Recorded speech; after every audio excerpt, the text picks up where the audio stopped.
Make America shrink again. It's pithy, but probably isn't going to end up on a lot of hats. It's unfortunately also true to what Donald Trump is doing to our economy because it shrunk. Take a look at this. This is Q1 of 2025. Those black bars are bars of positive growth of the US GDP. Now you can see if you go all the way back to Q1 of 2022, that's under Joe Biden, it did shrink there. I don't think there was anything in terms of context that would be negatively affecting the economy in the first quarter of 2022, so I'm not even gonna look it up.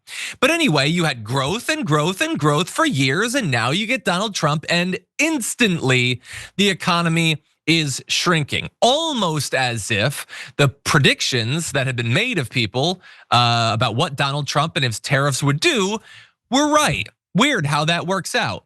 So it shrank by 0.5% January through March. Experts from the Commerce Department are attributing that to trade wars that have disrupted business. It is functioning, it's actually happening even faster than they thought it would in this particular case. And so there had been a 2.4% increase in the last 3 months of 2024. It's the first time in 3 years the economy has contracted. It's also the first time in 3 years that a Republican was in charge of the economy.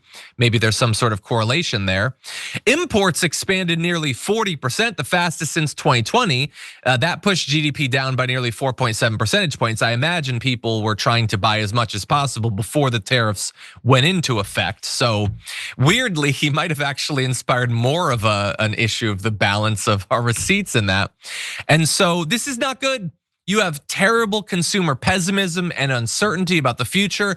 And this is all before Donald Trump announced that he's gonna be sending letters to Mr. Japan about the tariffs potentially being jacked up once again, 10 or 20 or 50%. And so we already saw what happened from his wild tariff policy, and now he's promising a resumption of that as we cruise into soon Q3. JR, what do you think? Yeah, so as we see the results, as we see them roll in, because apparently people think things are just instant. So as we see the results roll in and we see the problems that come with these guys' decisions, is anyone ready to go ahead and change their minds? Is anyone ever ready to recognize reality by what we're seeing here? He's going after Jerome Powell. I can't believe this guy would do this to me.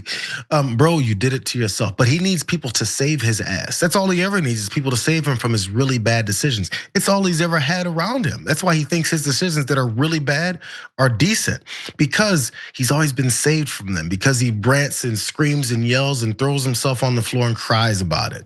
That's what's upcoming next. Or another kind of diversion, another kind of distraction that you may have to keep you from seeing what it is that he's done to this country and what he continues to do. And by the way, the answer, when he has to answer for it, as you pointed out, John, is to say, let's just raise those tariff rates right back. Yeah. If it didn't work the first time, why do you trust that it'll work again this time?